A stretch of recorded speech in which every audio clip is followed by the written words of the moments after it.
morning and welcome to the Verici DX plc interim results investor presentation. Throughout the recorded presentation, investors will be in listen-only mode. Questions are encouraged and they can be submitted at any time by the Q&A tab situated in the right-hand corner of your screen. Just simply type in your questions and press send. The company may not be in a position to answer every question it received in the meeting itself. However, the company can view the questions submitted today and publish responses where it's appropriate to do so. Before we begin, I'd like to submit the following poll. I'd now like to hand you over to CEO Sarah Barrington. Good morning. Good morning, everybody. And I will just move the slides. Thank you. Just want to welcome everybody to the interim roadshow for the first half of 2025, and also a follow-up meeting after our financing event, which closed 2 months ago. So just as a quick reminder about who Verici is, we are a kidney transplant company with 3 products, 2 of which are commercialized, and we are at a pivotal point. The last financing was enabling us to move from a milestone-based company into a commercial growth company. We are moving forward on that. So the company has raised 37.5 million sterling to date to walk through all the milestones to get to commerciality. And we have 2 products. I will go through the products in due course. But the most recent milestone that we were waiting to achieve, which we did in April of this year, was to gain coverage from Medicare on our lead product, Tutivia. I'm going to just move forward on that. Just as a reminder about our products, we have 3. They're all based on RNA-based technology, and they answer distinct clinical questions. So the pre-transplant test, which is known currently as Petra, previously known as Clarava, answers the question how likely is, or how aggressive is the patient's immune response likely to be when they get a transplant. This is done prior to the transplant, and this is a product that was licensed off to Thermo Fisher. Tutivia answers the question post-transplant, how likely is it that the patient is having a rejection event, and this is an important qualifier that the clinician needs to intervene with their therapeutic options. And then with Protega, still in development, our longer stage product answers the question, long term, is the patient likely to be having a rejection event that loses the graft in the face of progression for conditions such as fibrosis? And that is still coming out of clinical trials. Just as a reminder, when we talk about our technology, why it's a differentiated product, and let's talk about it in the context of Tutivia. Clearly, when you look at the incumbent biomarkers, they're based on a technology called cell-free DNA. I'm always saying very casually that that's like measuring the debris in the blood after an event. It's an injury marker, and it is referred to as a later biomarker. We are based on RNA. RNA is like the messaging system of the body, and because we're capturing that, it's much earlier, it's a proactive, and we produce a risk score to enable clinicians to understand whether the patient is a high risk or a low risk for rejection. Tutivia is commercially available through our direct sales force, Medicare covered, and as I said before, the pre-transplant test was licensed to Thermo. Let's talk a little bit about the Medicare coverage and why that was such an important milestone for the company. We got a reimbursement price of $26.50, but it's the coverage determination that was important. That's when Medicare agreed to pay that price. And there's obviously with that, any sales that we make, both from an accounting perspective, we can recognize the revenue, and from a cash perspective, we now are collecting reimbursement on our tests. For transplant, this is particularly important. Nationally, Medicare covers about 68% of all transplants, and there's a very fast payment cycle. So you're looking at Medicare straight, the traditional Medicare, paying between 14 and 21 days. Medicare Advantage is 21 to 30 days. That's where Medicare has outsourced some of the administration of reimbursement to the private payers, and there's about 5 that operate in transplant space. And our experience is the blended average rate for us is about 22 days. So when you're looking at the importance to the company, obviously this not only enabled us to be fully commercial, but gives credibility. Centers were waiting for this pivotal event. It is a long review. We were about 1 year in review with this, with CMS, with MolDX, and that credibility from the extensive and deep review does matter into the centers, as well as, of course, this is an ease of process. We also found that we had quite comprehensive coverage. We had no exclusions. For example, the nearest gene expression test had been excluded for the first 90 days, and we don't have any such exclusion. Also sets a precedence for the commercial payers. Clearly, as the 5 main underwriters in transplant are also those that do the Medicare Advantage. They are becoming familiar. They are understanding that this is a test that has been deemed to be useful by Medicare, and that sets a good precedence for their own internal discussions with us on a contracting basis. So where have we got to since funding? Obviously, if we look at the first half of the year, you'll see year on year we saw a nice, big, steep increase there. Obviously, in Q3 we got funding. This was enabling us to expand upon that previous success in terms of the commercial market, and funding closed at the end of July. So it's really the last 2 months. Well, what we've managed to do is, a stated aim was to hire 2 new salespeople, incremental salespeople, and we've done that. They've both joined. One in August, one in September, and I'm absolutely delighted by the caliber of candidates that we were able to attract. These are very senior, well-seasoned, very experienced people, and it's showing.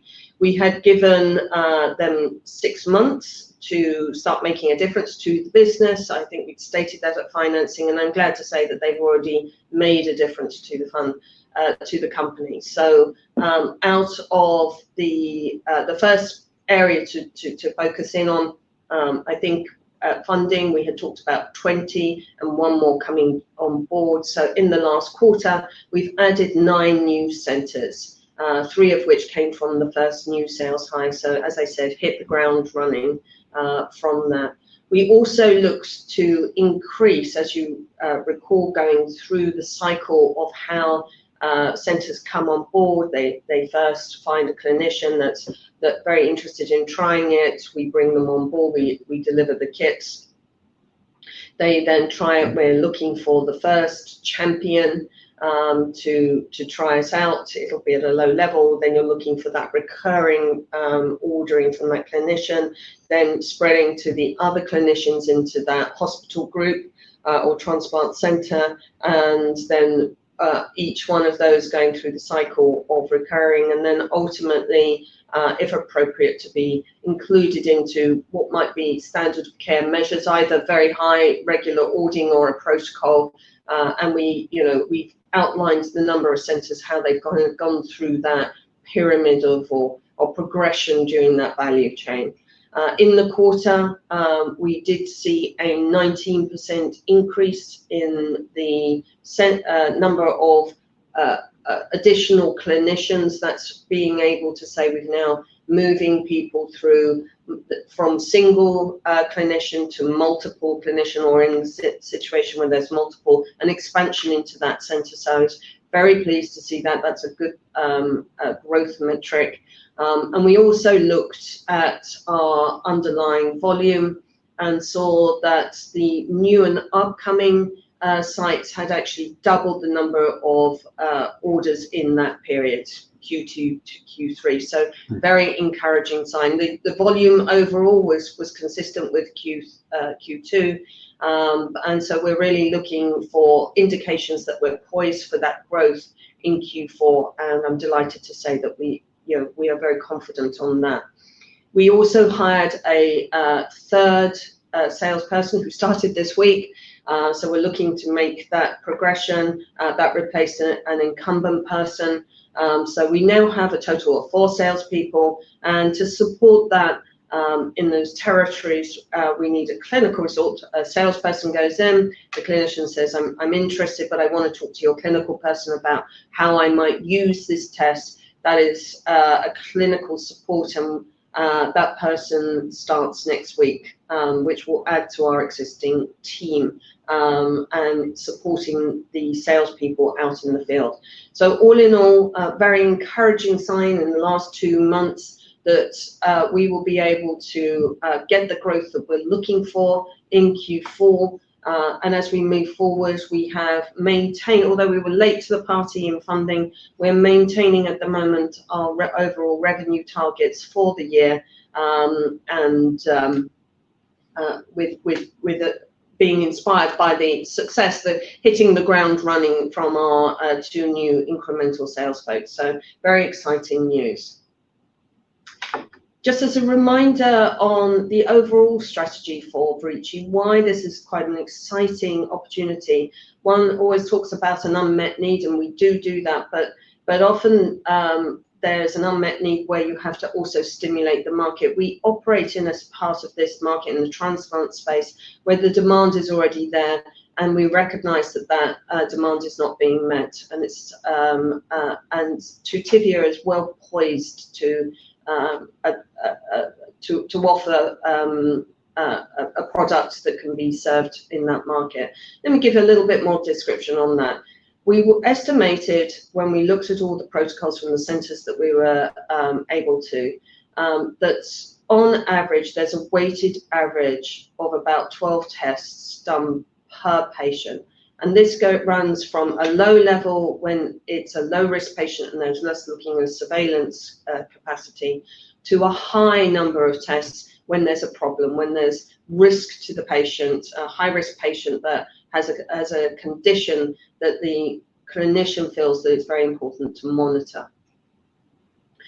So a weighted average on 28,000 annual transplants of about 12 per patient over probably an 18 to 24 month period gives us, when we calculated it, about a 900 million addressable market. If we then look down on the kind of testing that happens and how patients are being serviced in the current environment, we worked out that it was about a third, a third, and a third. A third were the very problematic high-risk patients where the current technology is not ideal. It can't, as a late biomarker in these early periods, clinicians have reported difficulties in using the technology for an injury biomarker when they're in the very first initial times, or when they have another condition that kind of confounds the answer. Let me give 2 examples of that. Delayed graft function, it happens very, very early on.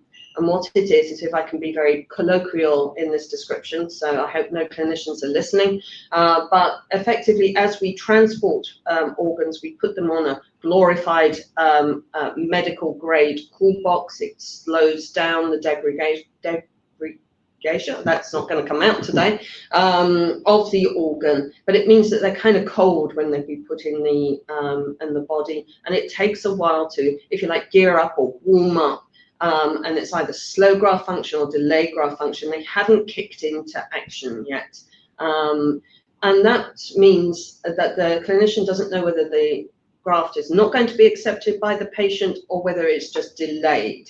And we have numerous clinicians and studies that have shown that Tutivia is very, very helpful in this period, where cell-free DNA may be confounded because it's a later biomarker. Another area is a virus. If you get BK virus, this actually tells the clinician I've got to reduce my level of drug therapy, the immunosuppression therapy there, very large drugs. I've got to reduce it to allow the patient own immune system to deal with this virus. But cell-free DNA may indicate that there's a problem, and the clinician may conclude that they have to increase the level of immunosuppression.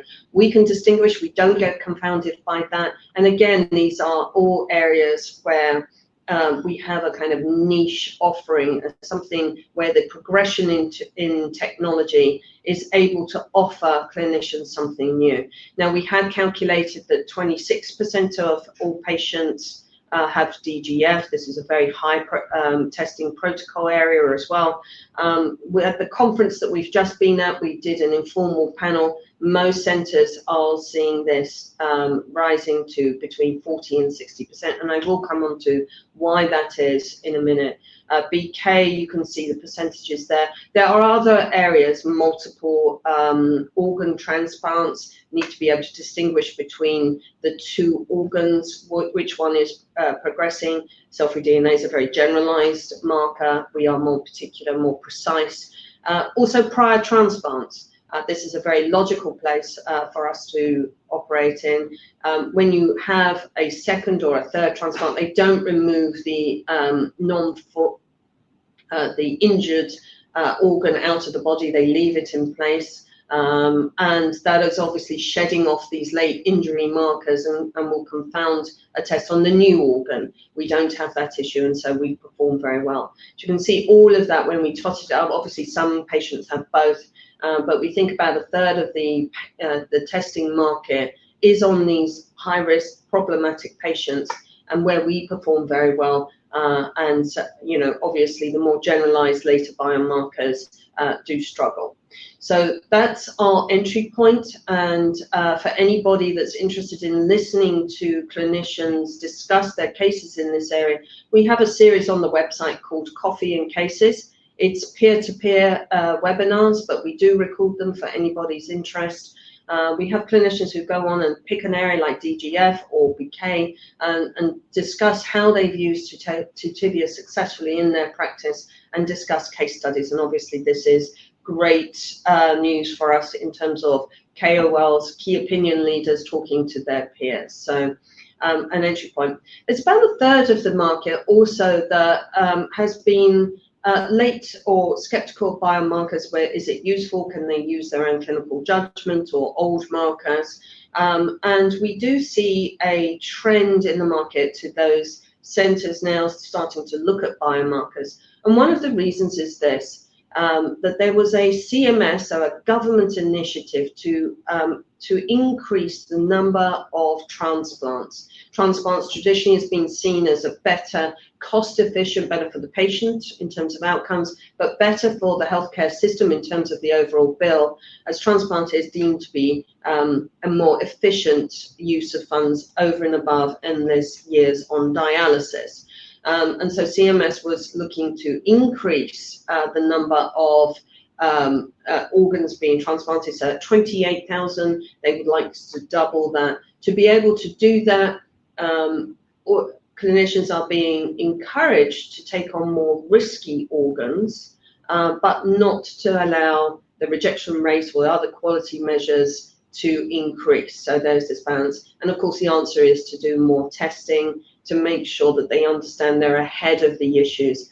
And so there's about a third of the market that we think will be now looking towards biomarker testing, and we believe we have advantages in that area, so that, you know, because we are earlier and more precise, and I think we can offer some strong performance in that area.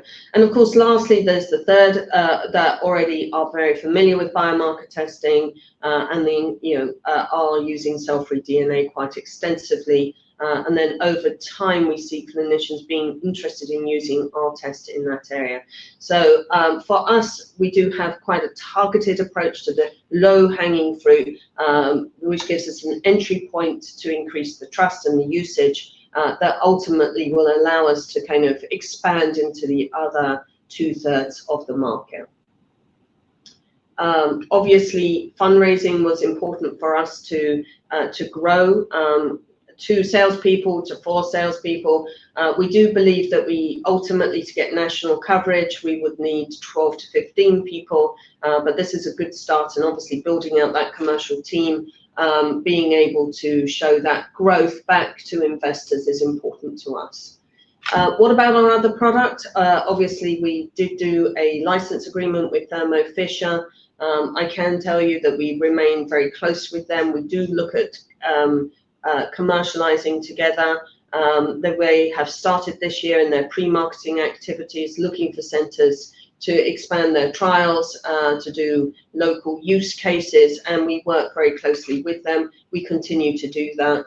And then obviously in the pipeline, we have that third product, Protega, that there is some interest from both clinicians and other partners in terms of seeing that development. A urine-based product, we are looking at and progressing on that platform, and those continue as planned. So in conclusion, when we look at this product, where I want to emphasize my excitement and my team's excitement at this moment.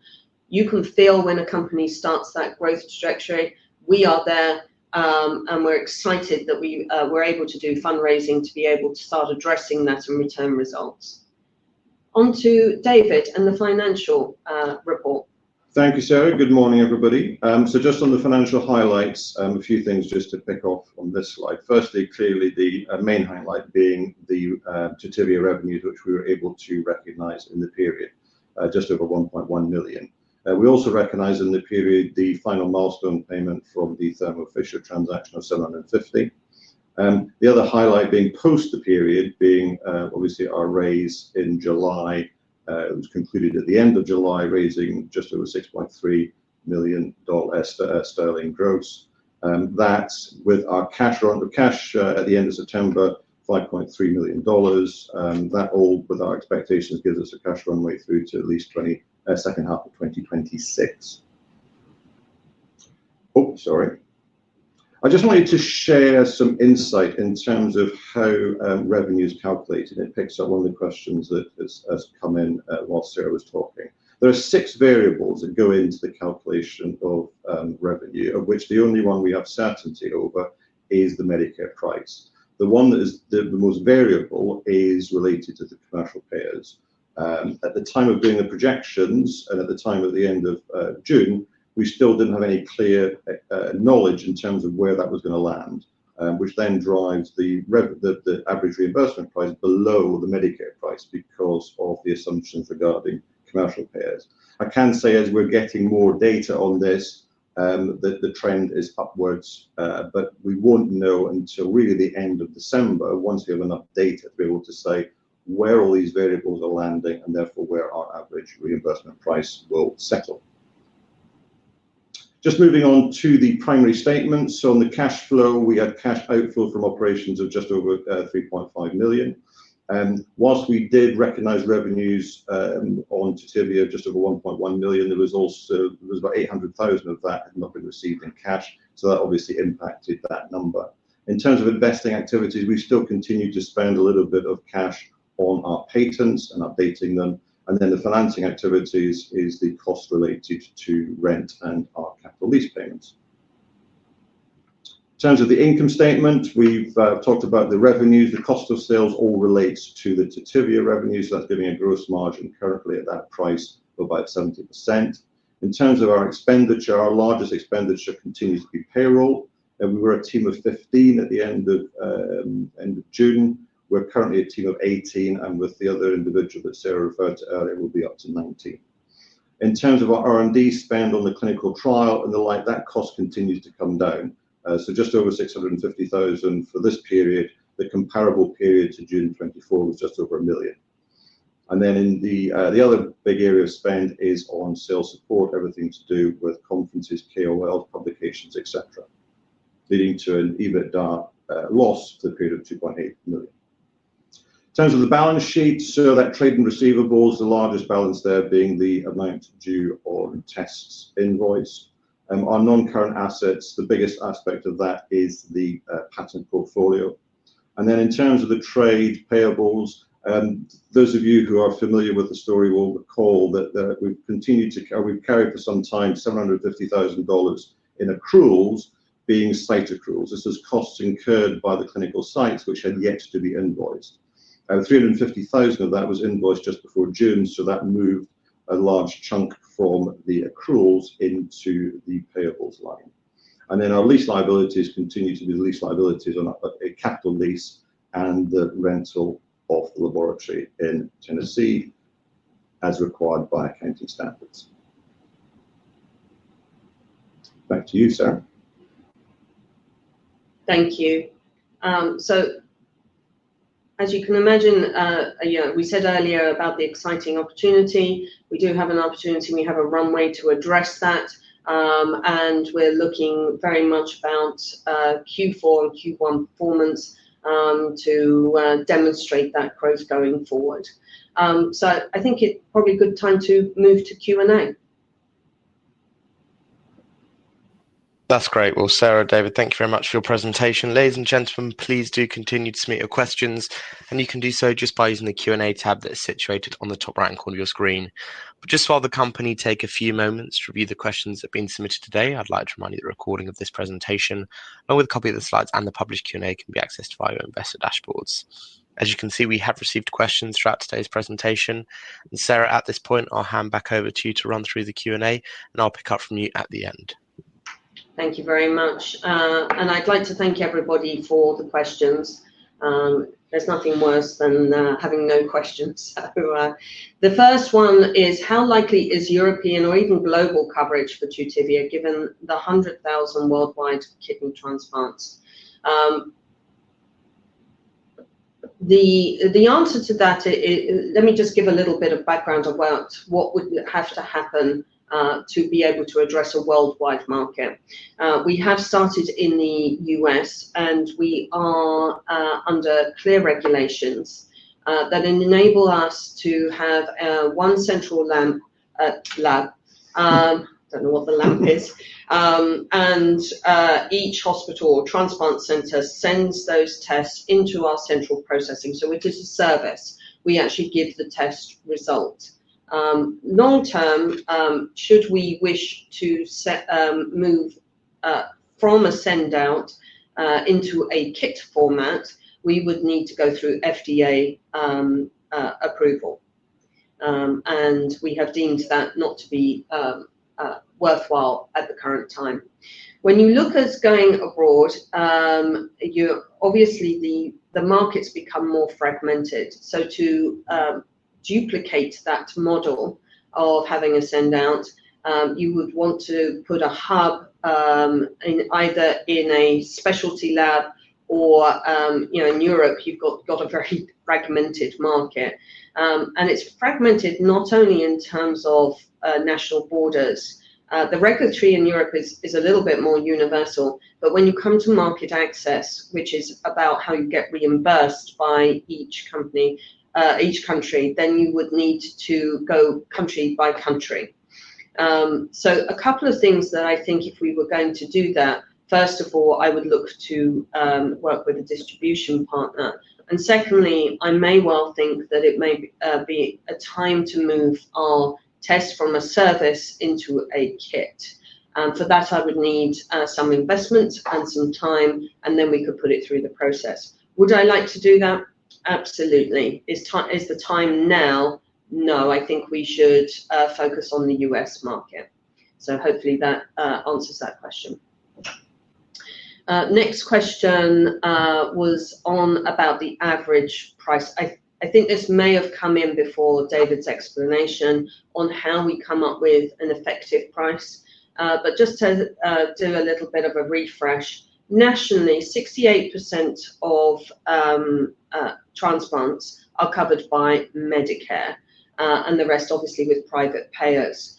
As you know, from some of the more shocking headlines that we had last year or the turn of the year, there is a lot of controversy around the deny mentality or perception from commercial payers. So when you look at the variables, the 6 variables that David outlined to get to a revenue position, part of that is saying, what's our effective rate once you take into account private payers who may give you nothing for some of the tests, or make up a number, or pay you full price. And so it is a variable that we are still getting more data on.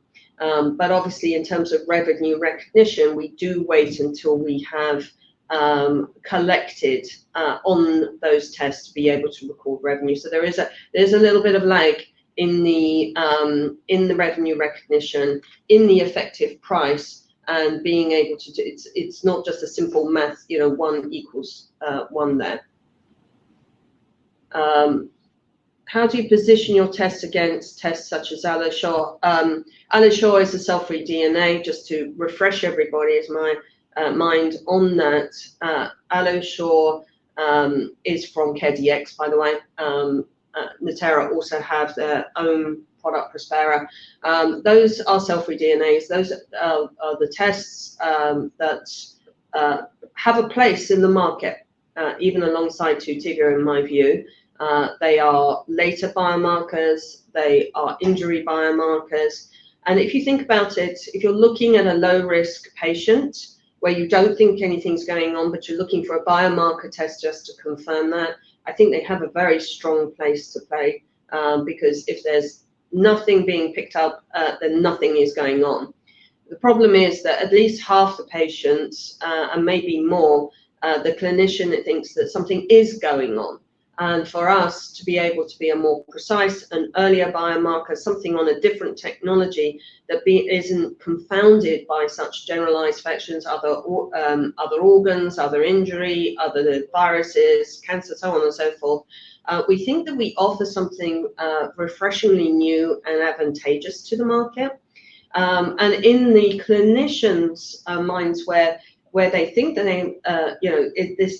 the issues in transplants are less about rejection and management, which they do with immunosuppression therapy. They're actually more interested about how do they finally titrate the level of, they say we over immunosuppress. We're worried about other underlying conditions like infection and cancer. We want looking for tests that can more precisely help us manage the problematic patients so that we get the right kind of dosing. And that is how we see the advantages that we're bringing in that step up in technology as being highly competitive and differentiated. So hopefully that answers that question. With 30 centres onboarded, but flat Q3 orders, how soon do you expect new sites to translate into higher tests? So thank you for that question. Yes, it does take a moment for onboarding to happen. So onboarding for us is where the centre signs up, says, yes, I'm interested in using your test, but now I've got to go through my internal logistics.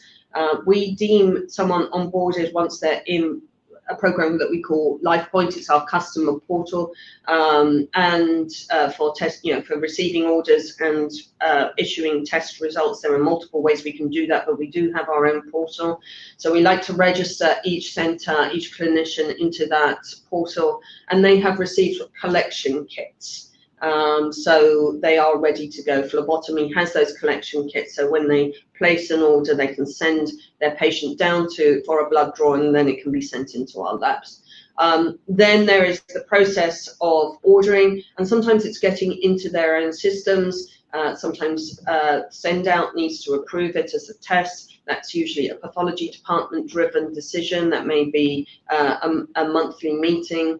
It may be something that we can do earlier with our own mobile phlebotomy. There are various components to that. And then obviously we have the progression when you're talking about higher testing volume from those where they have placed orders. We are trying it out, and now they're saying, actually, I see a place for this. We see that taking months, very quick in some centres, very long in others. But I would say that we would be seeing progression from all 30 of those centres in Q4. So hopefully that answers. Obviously, the the equation on how to get to high volumes from something that's been onboarded may be going into next year. What is the company's understanding of the numbers that we continue to market expectations for the full year? 3.2 million was the expected revenue for 2025, and we have not changed that for Tutivia. Why was the fundraise delayed? Yes, we were waiting for a regulatory approval from the tax office, and that took way longer than it ever has done in the past. And it took us a while to get that before we could pull the trigger on the funding. It was frustrating to us all, and the company had to go a little bit into a holding pattern at a time when we really wanted to get on and be growing the business. So yes, I agree, it hurt everybody and it was incredibly frustrating. I hope we never have that again. Any chance of a tie-up with Tempus? Obviously, I couldn't talk to that. It's an interesting piece of news from Renanetics. I'm delighted for them. That's a great platform for them. But obviously that's a separate company. And any kind of associations and tie-ups and deals that we would do as an individual company, obviously we'll announce as they arise. I think we've come to the end of the questions. Thank you, everybody. Perfect. Well, Sarah, David, thank you very much for answering those questions from investors. Of course, the company can review the questions submitted today, and we will publish the responses out on the Investor Meet Company platform. Just before redirecting investors to provide you with their feedback, which is particularly important to you both, Sarah, could I just ask you for a few closing comments? Yes, I will pick up on the delay in fundraising. I will say that I was delighted that we could be successful in that, and that we have the opportunity now to lean into a wonderful opportunity for this company and this product, the lead product, to address a very large US market.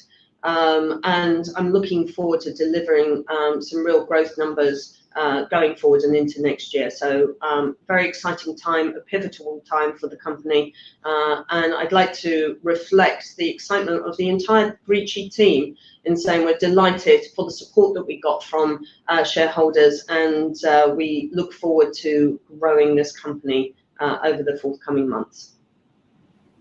That's great. Well, thank you once again for updating investors today. Could I please ask investors not to close the session, as you'll now be automatically redirected to provide your feedback, and all the management team can better understand your views and expectations. On behalf of the management team of Verici DX plc, we'd like to thank you for attending today's presentation, and good morning to you all. Thank you. Good morning.